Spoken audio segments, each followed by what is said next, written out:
My goodness. Good life. I'm sure you know that that is the crown monogram of Wilhelm II. Yes, I have heard the history of the watch. Grandson of Queen Victoria. Yes. So how did a watch like this come into your possession? Presented to my father's uncle, William Phillips, for the rescue of some German sailors, mariners, on the high seas on the 13th of March, 1906. What a nice story. I have to say that the Germans and the Americans were always very generous with those sort of presentations. Yes. Lovely crisp engraving. I mean, the watch is hardly used. Very mint condition. Yes. Let's open that outer. And there on the cuvette, we have a relief of the Kaiser himself, again underneath his crown. The watch I see here is 14 karat gold. Yes. And I would suggest to you that the Kaiser's head is going to be 18 karat. It's much yellower. Yes. And if we open that cuvette, it's almost certainly going to be riveted on the back. And again, you can just see that tiny little rivet where it's been held on from behind. In the centre of the watch, yes. Absolutely. But I have to tell you that the watch is Swiss, and it's Swiss throughout. Yes. It wasn't made in Germany. The slight giveaway, it's very small, but just there underneath the regulator is a Swiss cross. Yes. Now, technically, this watch is very nice. It might seem a bit rude of me to ask, but you mentioned the date of 1906. There's no inscription on the watch, so why do you think that it's that date? Because with the watch was presented a citation and silver medal. So you've got the whole history of the presentation there? Of the presentation. Oh, that's brilliant. That actually, in many respects, is nicer than just an inscription on the watch. Yes, indeed, yes. I suppose if it came up at auction now and a collector bought it, you'd probably get in the region of £1,500 with the citation as well. It's not a lot, but without that, the watch would be significantly less money. Yes. Well, here's a delicate question for you. I mean, how long have you been living with this rather outrageous woman? Which one do you mean? I mean, this one here. Right, 30 years. I fell in love with her at first sight, I think. Well, I want a twirler. I want to say, yes, give us a twirl Anthea. But that dates you these days, doesn't it? So let's have a look at her. Lots of movement. The skirt spreads out, doesn't it? Voluminous gown, you might say. Well, this is typical of the sort of figure that was being made around about 1900, maybe around about 1908 when these baths were opened. I thought it wasn't English. You're quite right. It was probably German. Well, you are right, but I would have said Bohemian. I would have said this was probably going to be a Bohemian. But no, because when you turn it over, there is a mark, and it's a strange mark, isn't it? I haven't been able to trace it. It's two pitchforks. Two pitchforks. Crossed. Now, that is a mark that you associate with Volkstedt in Germany. Yes. It's got a lot going for it. You've got the use of matte glazes for the fabric. Yes. And then you've got the use of a gloss glaze on the arms, and then it's toned down a little bit on these lovely flowing tresses. Yeah. And how much did you have to pay for a woman in Manchester in 30 years ago? Probably about 50 or 60 would be all I would be prepared in those days. But well, if I wanted to buy her twin sister, I would probably have to pay somewhere in the region of around about £800. Yes. Now, this bear, as you probably know, is actually made in Germany. Oh, I know that, yes. You do? Yes. And you know he's made by the firm of Steiff? Yes. May I hold him? Yes, do. Yeah. He shakes his head, but he won't growl anymore. Won't growl. I can hear there's a growler in there. There's a growler in there, yeah. Yes. But you probably tipped him up too many times. Probably that was, yes. He's known as a cinnamon colour, and as such is one of the most collectible colours of all the bears. Yes, I always knew he was different. I would have said he's probably dates to about 1908. Yes, well, it's 1909 here. Oh, 1909. 1909, yeah. Well, it's very rare for me to meet the owner of a 1909 bear. I feel very privileged. It's very unusual for him to be photographed, let alone on television. You know, if you were going to try and buy a bear like this by Steiff, a cinnamon bear, it would be very hard to find one under £4,000. My goodness. You're worth keeping all that, aren't you? It's been in the family since, we think, the First World War, right, when the great uncle Eric brought it back from Germany. This was made by Bing, who was the greatest train maker of that period, right. Gebruder Bing of Nuremberg. Yeah. And one of the earliest British manufacturers, or initially retailers, was of course a company called Bassett-Loke, who you've probably heard of. Yes. Now, initially Bassett-Loke were simply retailers selling German trains. And what they and others got Bing to do was to make trains that were specific to the British market. Previously, you bought vehicles that were obviously German, and nobody minded. There was no sense of reality. But as the habit of having toy trains became quite widespread, people began to say, actually, why have we got these German trains? We want British trains. And so here we have a live steam locomotive, London North Western Railway, about 1902, 1905, 1906, that sort of date. Okay. And then we have a range of vehicles of a similar date, which are, in a sense, a random assortment. We've got a fish van, we've got this very nice car carrier, we've got a covered wagon, which has lost its route, and then we've got an open wagon for the Great Northern Railway. The logic of this is that this is a set that was in Britain long before the First World War, in about 1906, 1908. Okay. And maybe he did acquire it second-hand before, during, or after the First World War. Okay. The rarity here is this. You probably knew that, did you? I thought so, yeah. Why do you think that? Well, I'd never seen anything like it before. I mean, that's the piece that any collector would not quite die for, but, you know, they'd be very, very keen, because you can imagine what's happened. The chains have got broken, you've got the flat wagon, the cars got separated, and somebody playing with it, didn't bother to put it back together again. Okay. They become separate things. This becomes a toy car, that becomes part of the railway. Yes. Here, they're still united. Everything was made for the complete railway.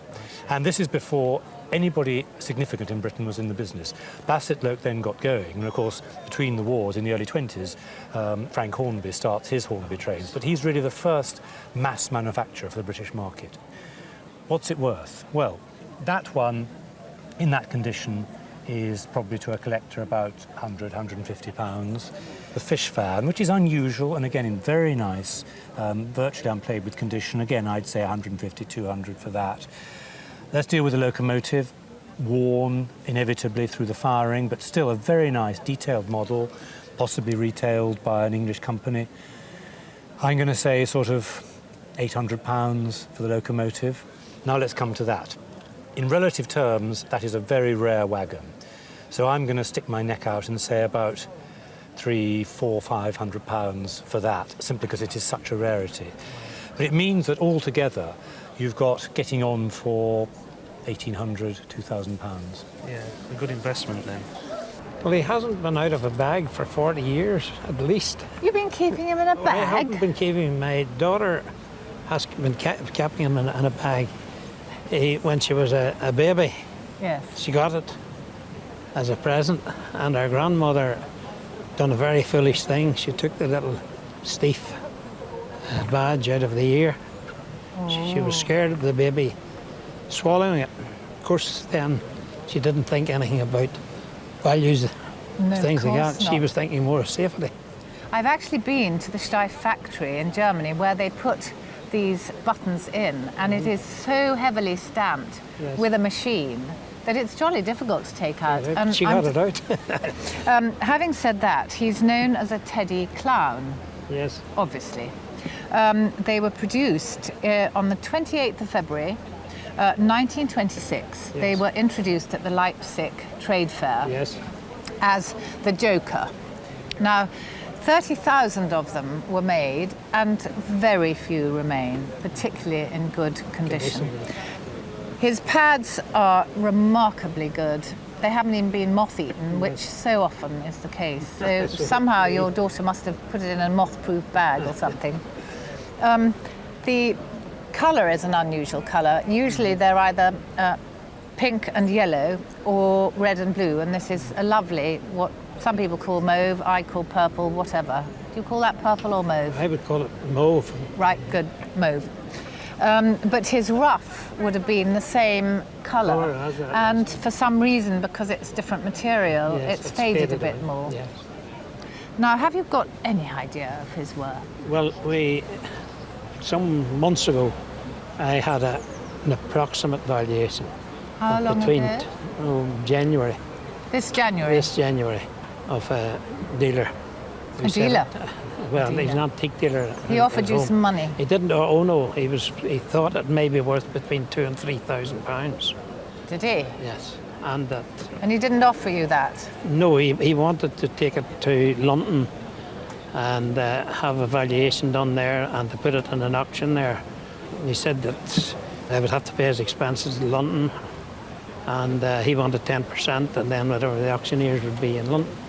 So I told my daughter, well, she says it's sat for many years and I've done without, and I'm not going to part. Well, I would put a note on that.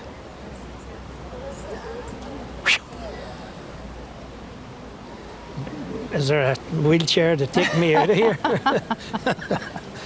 So what I'm saying is, if you were to buy him, you'd have to pay £20,000, at least. Now, if he went into auction, obviously it would be less, but not a great deal less. We could be talking about £15,000 even at auction. And going up, that's the other thing, going up. So good investment, better than the last few. It's well worth his journey here. It's well worth the wait.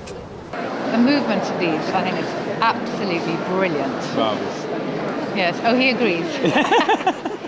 So tell me, it was your father's, you said? Yes, and it was given to him, we think about 1933, when he was about 6 years old. Have you got a photograph? Yes, I've got a photograph of my father with the bear and his mother when he was 10 years old. Oh, look at that, isn't that sweet? That's lovely, because collectors really like a provenance and a photograph to go with it. It's perfect. There you go. It's Steiff, it's German, he's very collectible. He's still got his button, which is wonderful, because so often it's taken out, because the mother thinks lead. I can't have my child eating that. He's probably around 1930, and auction value, we're talking about around £300 to £400. That's marvellous. Oh! That's brilliant. Thank you very much. Mr. Toad. I can just picture him in this, can't you? Going hell for leather, flying off on the corners. Oh, absolutely. And in a general way behaving disreputably. Yes. This is a lovely Tinplate toy car, and I'm passionate about Tinplate toys, particularly from this period. Yes. It's got lovely buttoned seats here. Steering which works. But the opposite direction. Yeah, Mr. Toad would have been confused with that. Maybe that explained why he flew off at the corners. Maybe.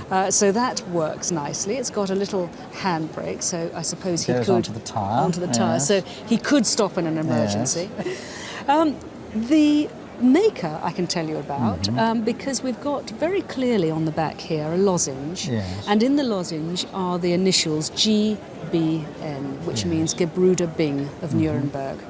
That particular trademark we'd be talking about early on in the 1900s, sort of 1902, 1905. I think it's de Dion Bouton. It is? Yes. Are you a bit of a car man? Well, I am, yes. So you dated it, in fact, from the car rather than from the... Yes, and I assumed it was contemporary with the making of the actual car.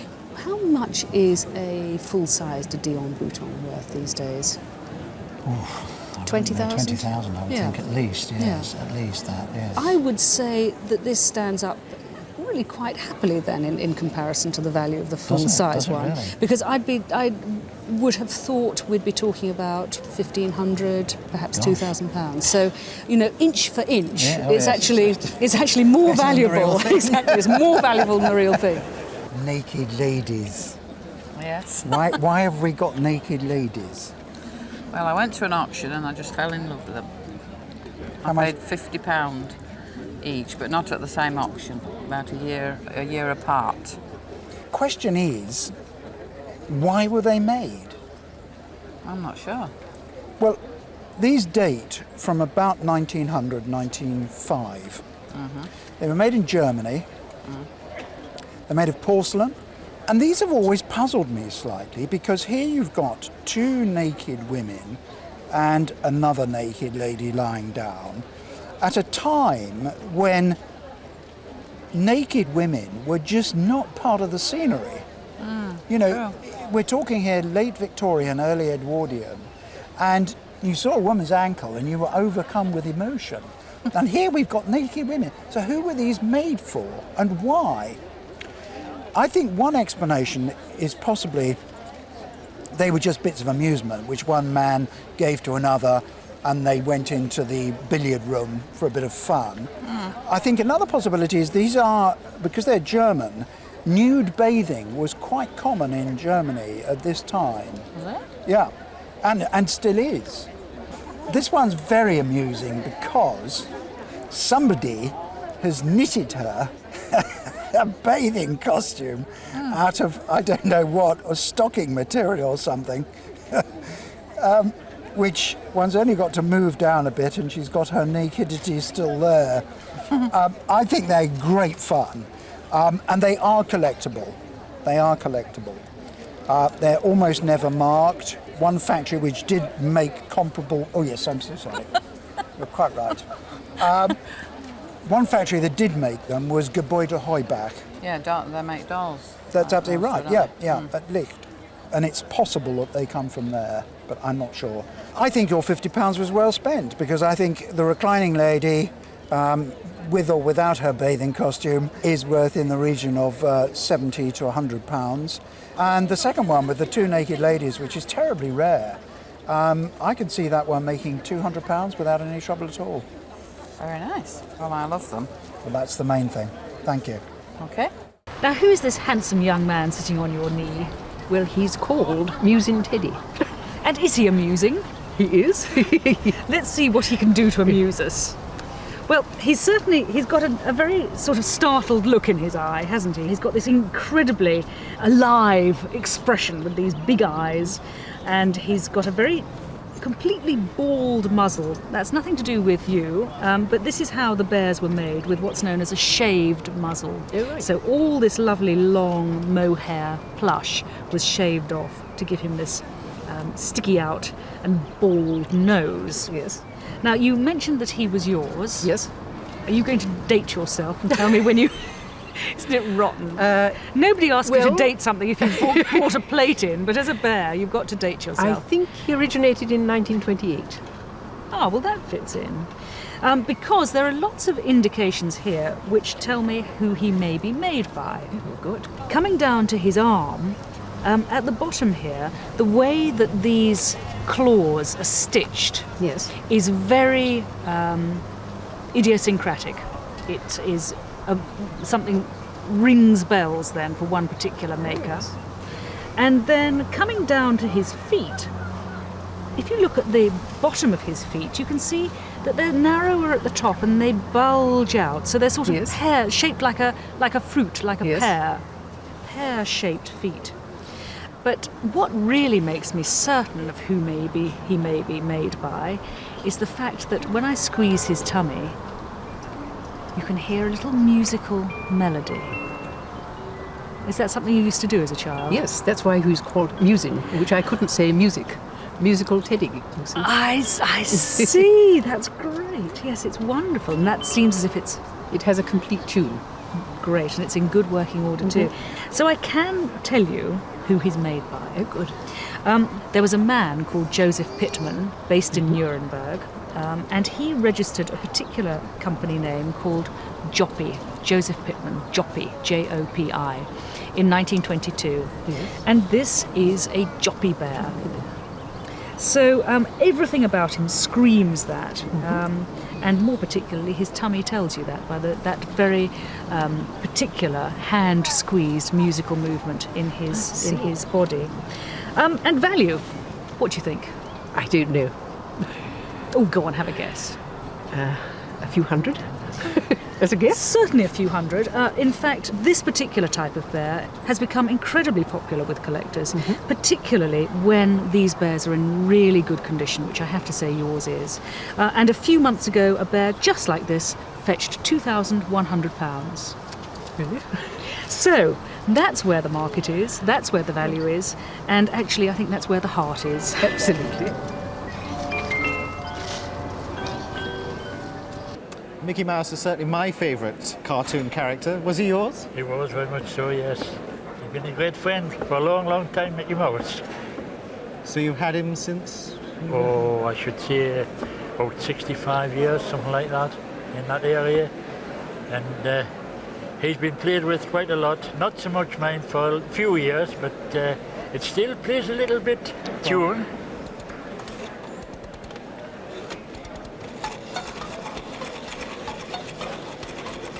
Minnie is supposed to dance.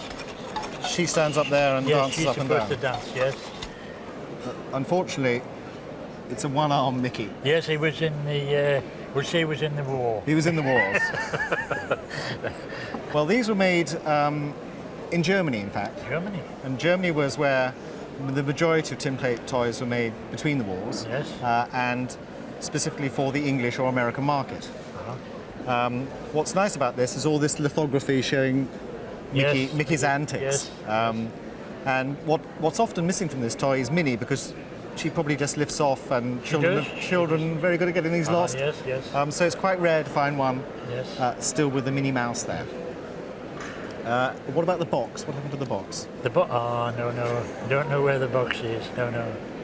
I don't know if you've noticed, but if you just look at Mickey here, he's got teeth.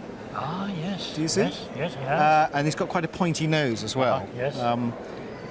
As the history of the cinema progressed, so he became more soft-looking, and he didn't have such a picky nose, and he lost his teeth. So we know it's an early one because both he and Minnie have got their teeth, gritting teeth. Yes. But to a collector of Mickey Mouse memorabilia, this is one of the great rarities. Yes. The majority of collectors of Disney memorabilia are in America. Yes. And because this is a European piece, and they never see them over there, it is an extraordinarily rare piece. Have you ever had it valued? No, never. Well, it's got a bit of wear on it. He's only got one arm, but even so, I can see it fetching at auction somewhere between 6,000 and 10,000. So a very nice. And you've looked after it. 6 and 7. 6 to 10,000 pounds. 6 to 10. Good life. Well done, Mickey. She needs to go into hospital, I think, quite frankly. Tell me how you came to have her. Well, I ran a toy shop, didn't I, Claire, in Devon, and an old lady came one day and said to me, would I like to buy her, because she felt she ought to get rid of her before she died and give her a good home. And I said yes. So that was about 1975. Yes. And did you pay a lot for her? I paid her what she asked, which was £100, which I thought was a lot at the time. There is a pair to this, i.e. they're known as either Hansel or Gretel by the manufacturers, who are Kammer or Kemmer, with an umlaut on the A, and Reinhardt. German manufacturers who were operating in Thuringia, which is now the centre of Germany and was in the east. Oh, really? The very big porcelain-making factories and doll factories in that part of Germany. Sadly, very few remain. Now, this is one of the porcelain ones which was registered in 1909 by Kammer and Reinhardt. Oh, really? It's much earlier than I thought, yes. I'm going to just show the back of the head to you, because I'm sure you've seen that. It just actually says 114, incised in the porcelain and fired again. Now, 114, if you were to call me and say I have a K&R 114, I would know exactly what it looked like, because it is a mould. And they poured in the molten porcelain into a mould. Now, underneath that, it says 49. Now, that is the size, 49 centimetres. So that tells me pretty well all I want to know. I just need to know that she's in good condition. I think someone's kissed her tip of her nose quite a lot. Yes, so do I, yes. It wasn't me. It wasn't you. It wasn't you. You kept her very well. So slightly rubbed on the nose, and just little tiny bits of white here, where little scratches. Her colour's good, though, isn't it? Her cheek colour. She's got good colour. Yeah. and lovely painted blue eyes. Now, had she glass eyes, she'd be probably worth double. It's quite extraordinary. It's probably because they're rarer. And to make her sit, she has these very good joints. So they're creaking a bit. Like me. Oh, I haven't heard you creak. Nice original dress. Not original shoes. I made them. You made them? Oh, well, very well made. And a lovely little doll, all bisque, which is her baby. Yes. Sweet little doll. Yes. I would say that if she were to go into a doll sale, you would probably get in the region of maybe £3,500 for her. What? It's going to her eventually, isn't it? Aren't you lucky? Very interested. Really, why is she so valuable? These Kammer and Reinhardts are extremely valuable. The world record for any doll at auction is a Kammer and Reinhardt. Really? £188,000. Oh, isn't that charming? Yes. Absolutely lovely. Look at all these little cherubs all the way around, the sides, 2 on the back, another one there, and 1 on the top. Yes. Isn't that beautiful? Yes, it is. Yeah, lovely. Do you have it working at home? Well, yes, I did, but a child played with it while I was out and dropped it. And Well, let's see what's actually been done. Let's open it up. Show it's around so it, tiny. Oh no, I can see that the balance is broken. The little balance that goes like that with the hairspring is broken. That's going to be an expensive repair. But it's such a sweet little thing. It's in gilt metal. The enamel is just so beautiful. Yeah. Do you know which country it comes from? Paris. Do you think so? It was bought in Paris. It was bought in Paris. It was bought in Paris by father for mother. And it was always, as far as I know, in the family. And father thought it was French. Well, we don't know whether it is. I have to say that it's very strange because on the bottom it has the anchor mark with GB. It's Gustav Becker, really? which is German. Oh, really? So he bought it in France, but it's certainly German. the case is certainly German. Well, even in this condition. Yes. What do you think? What do you think of the price? Oh, well, how much would you say it was worth without the repair? Well, in this condition, I think it would still fetch close on £1,000. Would it? Yeah. Well, I thought about that, really. It's beautiful, isn't it? Look at it gleaming in the gleam of gold there. This is actually a brooch, but it broke, so I use it as a necklace, but I will have it repaired one day. It's worth it, I think. They're rather fascinating, aren't they? Were they your great-grandmothers? They were my great-grandmothers, yes, and came down to me. From Germany? From Germany, yes. But I think what's significant about this jewellery is that it's made of filigree and granulation. Yeah. Which is typical of all types of folk jewellery, from the Mediterranean up to the North Countries and Denmark and Scandinavia. The bracelet itself is a later addition because the colour of the gold is different and the phrasing of the metal. Yeah, I wondered why. And yet there are holes here for stitching, or at least some kind of textile. And it's my idea that this was once a hair bracelet, that there was tightly woven lock of hair supporting this bracelet. Around it? Around it. And this is what we very often find, that of course this is perishable and wears out, and yet a gold clasp remains. And so they string it onto perfectly sensibly a later gold bracelet. But hair, I'm pretty certain that it was, actually. That's interesting. It's an idea we're totally at odds with in the 20th century. It must have been strong hair. Well, I think it was. I think it really was. Well, good Teutonic hair, you see, that's what we want. But anyway, they're marvellous survival, but oddly enough, having opened your little Pandora's box of jewellery here, it's not the jewellery that you have in the case that's interesting me, but it's the necklace you've got round your neck. Can you take that off? Yes. Let's have a really good look. I thought it belongs to what?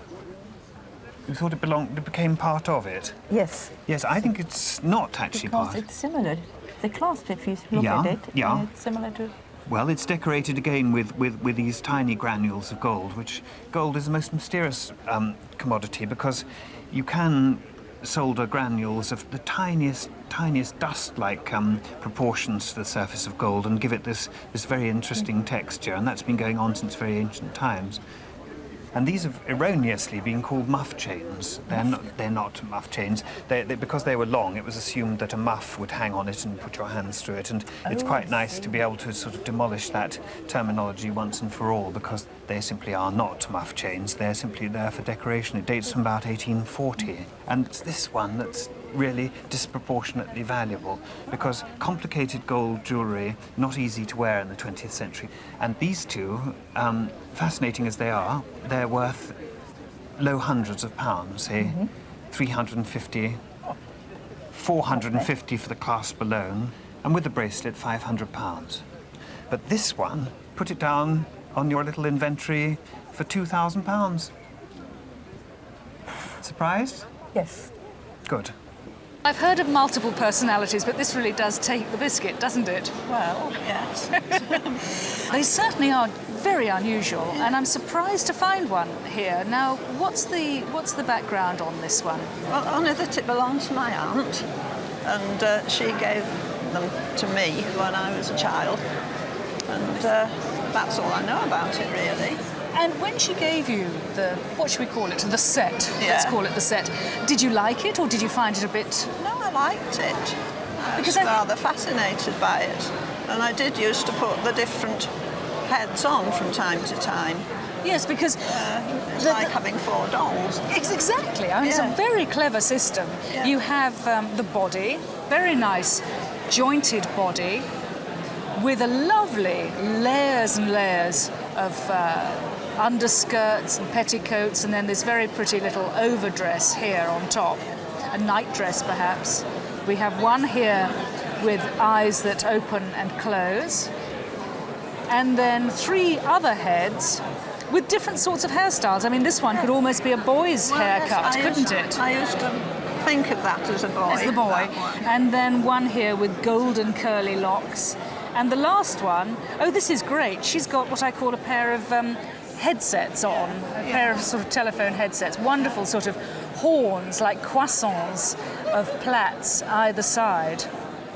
She is made of bisque, or the heads are made of bisque, and hopefully, there we go, on the back of this one we have everything that we want to know about, because it says here Germany, and the number 174. Now that number actually refers to this particular head. It's known as a number 174 head. Right. So that's easy to identify. Well, there's a bit more information here on the box lid itself. It actually says Kestner, and Kestner will be, or is, the name of the manufacturer. Yes. Now, J.D. Kestner, the makers, were based in Walterhausen in Thuringia in Germany. And Thuringia was the great doll-making area of Germany in the 19th century. And in fact, Germany was the great doll-producing nation. And I think that one of the aspects of this that appeals to me so much is the fact that it is in its original case, with the label still there, almost unplayed with. Now, I did used to play with it. I'm almost going to say that you're fibbing, because it is in such great condition. You were obviously incredibly careful. Date-wise, she's going to be dating from between about 1900 and 1910, that sort of period. And I would have said that the doll herself, just as she comes, would be worth perhaps £300 or £400. But with the other heads and the fact that she's complete in her original box, I would have thought we're talking about more like £1,500. My dad got them from somebody for a pound of coffee in Berlin after the Second World War had ended, during the American occupancy of Germany. Right, right. So a pound of coffee, I wonder how much a pound of coffee was in Germany at that time. I don't know. And it was probably his rations would it have been anyway? So it was a good trade, do you think? I think so, yeah. We've had them on the wall ever since, so. These are made of porcelain, almost certainly in Berlin. There were a number of factories in Berlin that produced wonderful quality porcelain plaques, and these are particularly good subjects. And I would have thought, you know, the pair of plaques are worth about $700 to $900, £200 to £300 for the pair. Excellent. But in a way, they're not really what I wanted to have a look at. because this boy is just marvellous, isn't he? Absolutely fantastic. It's been by my parents' fireplace ever since I can remember. And we've always called him our whistling boy. The whistling boy. Well, in fact, he's a well-known bronze, and he's called the Mousse Siffleur, or the whistling ship's boy. It's a well-known figure, and conveniently for me, I can see here that it's signed Szablewski and dated 1889, and it's cast in Hamburg, and it's just a wonderful quality bronze, isn't it? Yes. You've got such characterization in it, haven't you? You know, normally they can be a bit stiff and rather formal, but here it captures the spirit of the boy so well, doesn't it? Yeah. His trousers are all a bit torn, but he's strutting his stuff. He's rather carefree, isn't he? Yeah, he is, yeah. It's tremendous. Great quality thing. The colour on it is very nice too. It's been patinated to look like this. Obviously, when it's cast, it comes out a fairly plain colour, and it's been coloured to look this rather nice sort of nutty brown colour. And you want to be very careful not to polish it or do anything like that to it. Yeah, it's hard to tell my mother. Well, people do like polishing these things. Yes, no, you should avoid it. I mean, really, at best, a duster and you know, maybe a paintbrush to get in the nooks and crannies to get the dust out. And, you know, had you ever wondered how much it might be worth? Actually, not really. I wasn't even going to bring it. I was at my parents' yesterday, and I decided to sneak it out of the house so they don't know that it's missing yet. Oh, really? Gosh. But I always liked it, and I thought maybe it had a value. I wasn't sure. Well, it does, and, you know, obviously there are plenty of copies of it about, but this is a particularly nice one, a very nice cast. I think this would make somewhere in the region of $4,000 to $6,000. Fantastic. Which is, you know, about £2,000 to £3,000, something like that. Yeah. So, you know, my dad will be delighted. Yeah. So it was a very good pound of coffee. Yeah. Thank you very much. Well, thanks for bringing it. You look remarkably like the man in the photograph. I didn't really notice, but I suppose now you pointed out. What's the relationship? My great-grandfather. Looks like a pretty tough man. He had a bit of a reputation, a bit of a tyrant, the scourge of the whole trawler fleet. Really? Well, he was obviously a brave man, because this watch that you've brought in is one of those pieces that was presented for rescue services and bravery at sea. The Americans and the Germans presented watches to captains of ships from other nations that had saved their citizens. And on this one, we've got presented by Kaiser Wilhelm II to Captain Bryant for services rendered in the North Sea, 22nd of November 1903. And then a portrait of the man himself on the back. Movement signed by Eppner of Berlin, in a presentation box also from Eppner of Berlin. So tell me what actually happened. Well, it was a German smack or schooner called the Joanna had sunk off the North Sea, and there were 5 or 6 of the sailors, this is before the First World War, in the boat, in their lifeboat, which was capsizing. Probably had about 5 or 10 minutes left to float. This was the middle of the night. They heard shouting, and my great-grandfather turned up for the rescue. Right. And he was then presented with this watch by, I believe, the German consul in Hull on behalf of the Kaiser. With it as well went free accommodation in the state-run hotels, and also free transport on German railways. Really? Yes. So I don't think he ever took up this offer, and I'm wondering whether it's still open. So, and this presumably was your great-grandmother? That was my great-grandmother. She had 13 children, of which my grandmother was one of them. And as I say, he was a bit of a scourge, a bit of a tyrant, and he eventually died, and allegedly fell between the trawler and the quayside in Hull, having had a couple too many. And Madam there danced up and down the street on that occasion.